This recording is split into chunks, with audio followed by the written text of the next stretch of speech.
Hi dear learners of English, greeting. This is M. Rahman and I welcome you to our AC classes of English language. Today we are going to begin set of 2020 that is based on direct and indirect speech. इसमें हमने 2020 के उन questions को collect किया है जो बहुत ज़्यादा रिपीट हुए हैं और जो अपने आप में सीखे जाने चाहिए, अपने आप में कुछ डिफरेंट रूल रखते हैं। हमने इस सीरीज़ के अंदर आगे इस तरह से आपको टीच करते जाना है कि अगर एक टाइप का कोई भी क्वेश्चन अगले ईयर्स में या पिछले ईयर्स में आने वाला है तो हम उसको यहीं पर एक बार फिनिश कर देंगे। जब आप 2019 की स्टडी कर रहे होंगे तो उसमें कुछ नए टाइप के क्वेश्चंस मिलेंगे।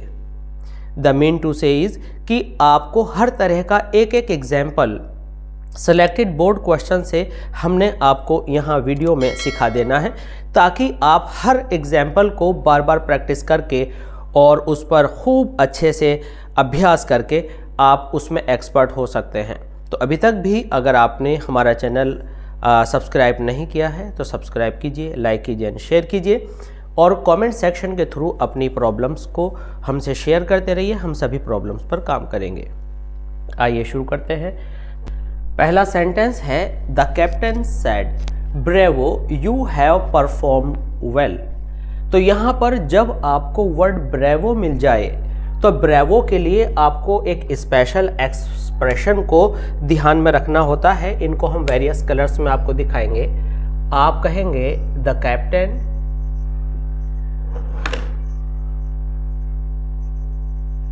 कैप्टन अब ब्रेवो की जगह जिसको हमने अंडरलाइन किया है आप लिखेंगे अपलॉडेड। अब अपलॉडेड हुआ ब्रेवो के लिए। ब्रेवो का मतलब है शाबाशी देना, यानी कैप्टन ने सेड की जगह पर शाबाशी दी। अब शाबाशी तो दे दी, अब आगे का जो स्टेटमेंट है उसको किस तरह से एक्सप्रेस करेंगे तो उसमें आप कहेंगे यह कहते हुए, सेइंग दैट, और दैट के बाद आपका जो पर्सन बदलने का सिलसिला है, जो टेंसेस बदलने का सिलसिला है वो एज इट इज़ रहेगा और आप इसको इस तरह से लिखेंगे दैट यू को जब यहाँ पर कोई भी लिसनर नहीं होता तो आप अपनी तरह से थर्ड पर्सन में बदल लेते हैं और अगर टीम मान रहे हैं तो आप दे भी लिख सकते हैं और ही भी लिख सकते हैं। तो यहाँ पर आप लिखेंगे हेड परफॉर्म्ड और लिखेंगे वेल। अब ये अपलॉडेड अपने आप में क्या है ये समझने की बात है। देखिए जो हमारा सैड होता है, सैड अपने आप में एक जनरल एक्सप्रेशन है। सैड मीन्स बोला, अपलॉडेड शाबाशी दी, रिग्रेटेड पछताया, वार्नड चेतावनी दी। तो ये इमोशंस के अकॉर्डिंग ये वर्ड बदलता रहता है। ज़रूरी नहीं है कि आप हमेशा सैड, टोल्ड या एडवाइज जैसे वर्ड्स यूज़ करते रहें। तो अगर इतनी बातें याद नहीं रह पाती हैं तो आपको एक काम करना है कि ब्रेवो की जगह अपलॉडेड लर्न करना है। अगर यहाँ पर लिसनर होता तो आप यहाँ पर लिसनर लगा देते, जैसे कि the captain uploaded me, him, them. और सेइंग दैट का मतलब है यह कहते हुए, और आगे आप टेंस और पर्सन्स को चेंज करते हुए इसको आगे बढ़ाते जाएंगे। अब हम आते हैं एग्जाम्पल नंबर 2 पर। The boys said to the teacher please help us. तो यहाँ पर आप क्या करेंगे कि जब भी आपको प्लीज मिल जाए तो प्लीज का वर्क फिनिश हो जाएगा, सेड टू की जगह पर आप रिक्वेस्टेड लगा दीजिए।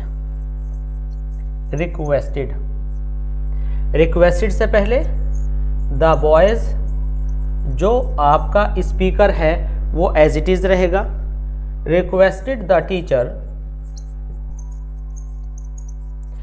और यहाँ पर लिखेंगे आप टू, और टू के बाद आप लिखेंगे हेल्प और अस कौन सा पर्सन है? अस है आपका फर्स्ट पर्सन। फर्स्ट पर्सन हमेशा आपका स्पीकर के पास जाता है और सेकंड पर्सन हमेशा आपका लिसनर के पास जाता है। लिसनर का मतलब होता है वह जो टू के बाद, सेड टू के बाद दिया हुआ होता है, और जो सेड टू से पहले होता है वो आपका स्पीकर होता है। तो यहाँ पर आप समझ सकते हैं क्या कि द बॉयज़ आपका स्पीकर है और सेड टू के बाद टीचर है, तो ये आपका लिसनर है। तो यहाँ पर अस, जब भी कभी अस किसी थर्ड पर्सन के पास जाएगा, प्लूरल है तो बहुत अच्छी बात, और अगर सिंगुलर है तो भी आप देम ही करेंगे। अगर वी है तो दे करेंगे। तो आपको प्लूरल में करना होता है, क्योंकि ये जो हमारा अस है ये अपने आप के अंदर क्या है, ये अपने आप के अंदर प्लूरल है। सेंटेंस नंबर 3, क्वेश्चन नंबर 3 देखें। The hermit said may you go to hell. तो मे के साथ हमारे पास थ्री टाइप्स की सिचुएशंस आती हैं। मे के बाद अगर यहाँ पर आपका क्वेश्चन मार्क आता है तो इंटरोगेटिव होता है। मे के बाद यहाँ पर आपका साइन ऑफ एक्सक्लेमेशन आता है तो एक्सक्लेमेटरी सेंटेंस होता है। और मे के बाद फुल स्टॉप भी आ सकता है जब मे बीच में होता है, जब एज अ मॉडल यूज होता है मे, जैसे आई मे कम टुमारो, मैं शायद कल आ जाऊँ, तो वहाँ पर फुल स्टॉप होता है। तो आपको सिर्फ मे को नहीं देखना, आपको बाद के साइन को देखकर डिसाइड करना है। अगर साइन बाद में एक्सक्लेमेटरी मार्क है तो आप सेड की जगह पर क्या करेंगे, आप सेड की जगह पर करेंगे विश्ड या प्रेड टू गॉड। विश्ड करना आसान है, आपने विश्ड किया, आपने लिखा द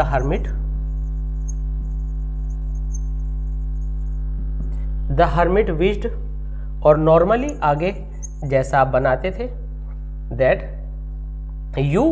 यू आता है लिसनर के पास, और लिसनर हमेशा होता है कहाँ पर, सेड के बाद में। यहाँ जब कोई कुछ ना हो तो आप अपने आप से थर्ड पर्सन में इसको बदल दें, ही माइट, मे का पास में माइट हो जाएगा और आप एज इट इज कॉपी कर देंगे गो टू हेल। अब यहाँ पर आप कहेंगे कि सर विश्ड थोड़ा अजीब सा लगा। हाँ, बिल्कुल सही सोच रहे हैं आप, एक्सक्लेमेटरी मार्क के साथ विश यूज करते हैं, लेकिन कब, जब आपको कोई पॉजिटिव बात, कोई आशीर्वाद, कोई अच्छाई, कोई विश किसी को करनी हो। लेकिन अगर आप नर्क भेज रहे हैं तो यहाँ पर विश नहीं, यहाँ पर आप यूज करेंगे कर्स्ड। तो आई होप कि यहाँ पर ये समझ में आ गया होगा। अगर कोई अभिशाप या कोई गलत बात किसी को कहना है, कोसना है, तो आप कर्स्ड करते हैं, और अगर अच्छी बात कहें तो विश करते हैं। हमने कहा मे यू लिव लॉन्ग, तो मे यू लिव लॉन्ग आशीर्वाद है, तो आशीर्वाद के सेंस में विश आता। लेकिन अगर किसी को नर्क भेज रहे हैं, बद्दुआ दे रहे हैं, तो आपको कर्ज लगाना है। He said God rules and governs all things. तो हमने सबसे पहले यहाँ देखा कि फुल स्टॉप है, और फुल स्टॉप आने पर हमें नॉर्मल एक्सप्रेशन यूज़ करनी होती है। हम इसको सेड दैट की तरह से लिखेंगे, ही सेड दैट। अगर किसी ऑप्शन में आपको डिक्लेयर्ड, अनाउंस्ड जैसे वर्ड्स आए तो भी वो सही माने जाएंगे, और आप यहाँ पर ये एज इट इज़ सारा कॉपी कर देंगे, क्योंकि ये यूनिवर्सल फैक्ट है कि भाई गॉड रूल करता है एंड गवर्न करता है सारी चीज़ों को। तो ये जो है आपका एज इट इज़ यहाँ पर कॉपी हो जाएगा। तो हमने 2020 से ये मोस्ट सेलेक्टेड क्वेश्चंस यहाँ पर नोट किए हैं। अब 2019 पर हम काम करेंगे तो वो क्वेश्चंस लेंगे जो इनसे अलग तरह के हैं। तो ये क्वेश्चन आपको यहीं पर सीख कर फिनिश कर लेना है, इसके बाद हम इसी तरह से आगे बढ़ते रहेंगे। अब आइए चलते हैं क्वेश्चन नंबर 5 की तरफ। यहाँ पर क्वेश्चन नंबर 5 में हम देख रहे हैं कि एक कॉन्वर्जेशन है, और वन आफ्टर अनदर एक ने क्वेश्चन किया, दूसरे ने रिप्लाई किया, फिर क्वेश्चन आया, फिर रिप्लाई किया। अब यहाँ पर आते ही हम सरप्राइज हो जाते हैं, बिल्कुल नहीं समझ पाते कि किस तरह से हम इसको सॉल्व करेंगे। तो ये समझ लीजिए कि जब आपको पहला पार्ट आपके सामने आए तो ये सोचकर आप बनाना शुरू कीजिए, इसको आगे इनडायरेक्ट स्पीच में बदलना शुरू कीजिए कि बस यही है। तो सबसे पहली चीज़ देखनी है कि ट्रैवलर ने बोला, ट्रैवलर ने बोला, जवाब किसने दिया, पीजेंट ने। पीजेंट कौन है, किसान। तो सीधी सी बात है कि इस बात को सुन कौन रहा है, ऑफ कोर्स वह सुन रहा है जो जवाब दे रहा है। तो आप इसको इस तरह से सॉल्व करना शुरू करेंगे, द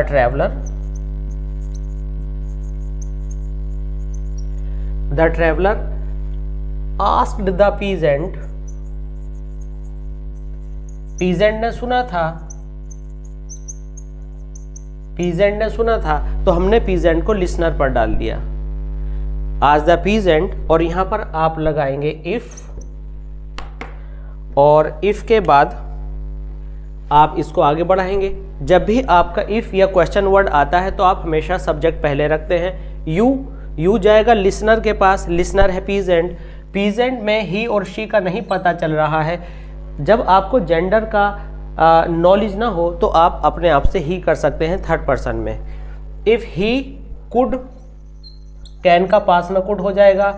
टेल, अब यहाँ पर आपका आया मी है फर्स्ट पर्सन का ऑब्जेक्ट जो कि ट्रैवलर के अनुसार हिम में बदल जाएगा।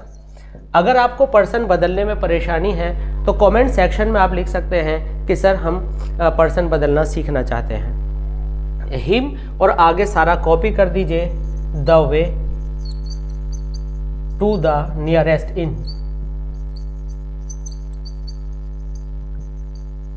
अब इसके बाद हम क्या करेंगे, यस सेड द पीजेंट। तो यहां पर हम बता दें कि जब एक व्यक्ति बोला उसके बाद दूसरा बोला, चूंकि ये सीधी जो बात की जाती है, एक व्यक्ति मुंह से बोल रहा है दूसरा कान से सुन रहा है, जब ये कॉन्वर्जेशन किसी तीसरे व्यक्ति को बताई जाती है, जब ये सारा काम निपट चुका होता है तो उसको इनडायरेक्ट कहते हैं और एक तरह से हम उसको रिपोर्ट कहते हैं। तो रिपोर्ट में जब आप किसी को समझा रहे होंगे कि भाई पहले ट्रैवलर ने ऐसा पूछा, तब पीजेंट ने जवाब दिया, तो आपने तब नाम का एक लिंकिंग पॉइंट यहाँ पर जोड़ा।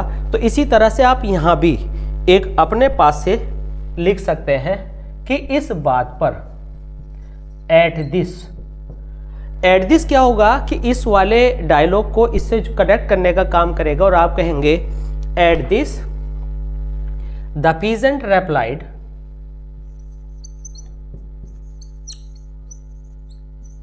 At this the peasant replied क्यों किया हमने, अब की बार सेड का सेड क्यों नहीं छोड़ा। अभी थोड़ी देर पहले हमने आपको बताया था कि सेड के बहुत सारे फॉर्म्स होते हैं, ऑब्जेक्शन देना, वार्निंग देना। तो यहाँ पर हमने सेड को रेप्लाई में ले लिया और रेप्लाइड के बाद आप दैट लिखेंगे। अगर यहाँ पर यस है तो उसने पूछा था यू कैन टेल मी, तो of course yes I can tell. तो यहाँ पर अपने आप से आई कैन इसके आधार पर सोच लीजिए। एक तो तरीका ये हुआ। दूसरा एक तरीका यह है कि यस के आगे, यस तो हमें नहीं लिखना, पिछले वाले क्वेश्चन का सब्जेक्ट और हेल्पिंग वर्ब उठा लीजिए, दैट ही कुड। अब ऑटोमेटिकली आप देखें आई का ही बन जाएगा और कैन का कुड बन जाएगा, दैट ही कुड। तो ये जो है आपका, ये बहुत इंपॉर्टेंट पार्ट है समझने के लिए। इसके बाद फिर एक क्वेश्चन आ गया, किसकी तरफ से, पीजेंट की तरफ से। अब ट्रैवलर का जो आंसर है वो हमें समझना है। तो यहाँ पर अब हम दोबारा से लिखेंगे, हम एट दिस यहाँ पर इसको और इसको लिंक करने के लिए लिख चुके हैं। अब यहाँ पर हमने जो पीजेंट ने पूछा यहाँ पर, अब ट्रैवलर का जो रेस्पॉन्स है हम यहाँ लिखेंगे देन लिख करके आप क्या करेंगे, अब यहाँ पर नो आया, तो जिस तरह से हमने यस को आई कैन करके किया था उसी तरह से हम नो को आगे बढ़ाएंगे। और आप सबसे पहले देन लिखने के बाद लिखेंगे द ट्रैवलर रेप्लाइड,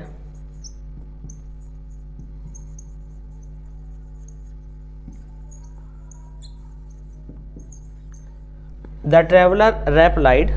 अब यहाँ पर आप लिखेंगे दैट नो। तो नो किस लिए, डू यू वॉन्ट, तो यहां पर इसका मतलब आ गया आई डू नॉट वॉन्ट। ठीक है, एक तो ये तरीका है। एक हमने बताया था जो ऊपर लिखा था इफ ही वॉन्टेड, तो यहां पर लिखेंगे द ट्रैवलर रेप्लाइड दैट। इसमें जो पहली वाली आपकी सब्जेक्ट है यहां पर और जो वर्ब है उसकी हेल्पिंग वर्ब हम यहां उतार लेते हैं, और नोट है तो नोट एक्स्ट्रा लगा देते हैं। इन द सेम वे जैसे कि हमने यहाँ पर ही कॉपी कर लिया था यस के केस में, और कुड कॉपी कर लिया था ही कुड। अब अगर नॉट है तो ये वाला जो आपका पुराना सब्जेक्ट था जिसमें क्वेश्चन किया गया था उसका सब्जेक्ट और उसकी हेल्पिंग वर्ब हमने यहाँ उतार ली और नो होने पर नॉट लगा दिया। एक आसान तरीका ऐसे भी समझ सकते हैं कि नो का पिछले वाले के आधार पर ही डिड नॉट, या ऐसे भी समझ सकते हैं no I do not want to, जो भी कुछ उसने करना है, तो फिर आई को पर्सन बदलोगे तो ही हो जाना है, और नो के लिए डिड नॉट आप पूरा लिखेंगे, क्योंकि नो बिना वर्ब, जब किसी सेंटेंस में वर्ब होती है तो नो नहीं लिखा जाता, नो को आपको डिड नॉट करके पूरी एक्सप्रेशन देनी होती है। और अब आगे I want only a meal, तो इसमें आप लिख देंगे एंड एडिड एंड एडिड और आगे बात बढ़ाई, यानी मना करने के बाद और आगे बात बढ़ाई, दैट। अब ये लिखने के बाद फिर आपका नॉर्मलाइजेशन करना है और आप क्या करेंगे, ही वॉन्टेड ओनली अ मील।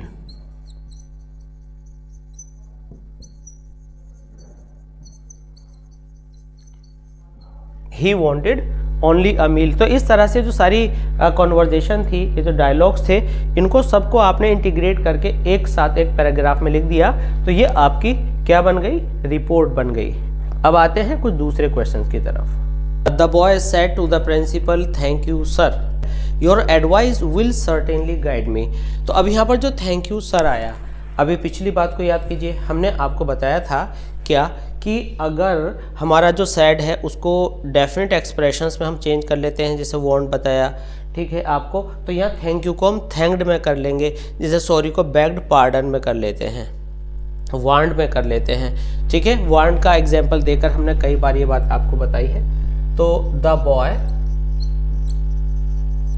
जब भी अंदर थैंक यू आ जाए तो थैंक यू को आप सेड की जगह पर टू हटाते हुए आप कर देंगे, इसको यहाँ पर रेड पेन से ले लेते हैं, आप इसको कर देंगे द बॉय थैंक्ड, किसको, the boy thanked the principal,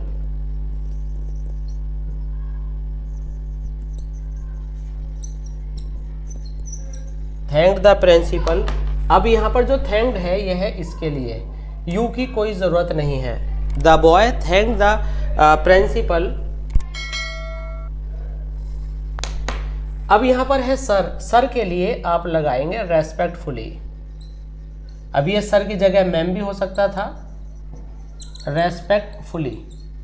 तो ये आ गया आपका दूसरी एक्सप्रेशन दूसरे वर्ड के लिए, पहली आ गई आपकी थैंक्ड यहाँ पर। तो क्या सीखा, the boy thanked the principal, यानी थैंक यू को कहाँ यूज़ कर लिया हमने, सेड टू पर, और इसके बाद क्या किया, रेस्पेक्टफुली, रेस्पेक्टफुली। अब यहाँ से एक नई एक्सप्रेशन शुरू हो गई, योर एडवाइस विल सर्टेनली। तो यहाँ से आप लिखेंगे एंड सेड दैट। ये आपके लिए टर्निंग पॉइंट्स हैं, इनको अच्छे से समझ लेना है, और इसको लिखने के बाद फिर आप यूजुअली जैसे बनाते थे वैसे ही बनाएंगे। योर प्रिंसिपल के अकॉर्डिंग हम ही कर लेते हैं, तो हिज हो जाएगा, और हिज एडवाइस, सॉरी ये यहाँ पर योर है तो ये यहाँ पर ये सही लिखा था पहले, ये सी ही रहेगा क्योंकि एस वर्ब होता है, तो योर पीछे दिया था तो यहाँ पर ये सी रहेगा। तो यहाँ पर हम लिखेंगे हिज एडवाइस, हिज एडवाइस, और विल का आप पास में वुड कर देंगे, वुड सर्टेनली गाइड मी आया आपके स्पीकर के पास और आप इसको कर देंगे हिम। तो ये हो गया आपका पूरा सोल्यूशन इस क्वेश्चन नंबर 7 का। सेड टू की जगह हमने थैंक किया, सर को दैट से पहले हमने रेस्पेक्टफुली करना है, और यहाँ पर कोई सेंटेंस नहीं है इसलिए लिसनर के बाद रेस्पेक्टफुली आया, और योर एडवाइस ये आपका सब्जेक्ट था, तो ये आगे बात बढ़ी थी तो एंड सेड दैट आपने अलग से लगाया, एंड हिज एडवाइस वुड और विल का वुड करके पर्सन बदलते हुए आपने इसे पूरा कर लिया। अब हम चलेंगे अपने अगले सेट 2019 के इम्पोर्टेंट क्वेश्चंस की तरफ। इसी तरह से फिर हम बात करेंगे ट्रांसफॉर्मेशन, सिंथेसिस और दूसरे टॉपिक्स पर। तो इन सारी बातों को समझने और जानने के लिए और बोर्ड के लिए बहुत बेहतर प्रैक्टिस करके अच्छे मार्क्स गेन करने के लिए बने रहिए हमारे साथ, और सब्सक्राइब कीजिए हमारे चैनल और ऐसी क्लासेस ऑफ इंग्लिश लैंग्वेज को, और कमेंट सेक्शन का बेहतरीन यूज़ कीजिए अपने क्वेश्चंस को, चाहे वो लिटरेचर से रिलेटेड हो, ग्रामर से रिलेटेड हो, राइटिंग सेक्शन से रिलेटेड हो, आप हमें भेजते रहिए, उनके सॉल्यूशंस हम आपको प्रोवाइड करा देंगे। तो मिलते हैं जल्दी इस तरह की दूसरी वीडियो में, बने रहिए हमारे साथ। Thanks for being with us, thanks a lot.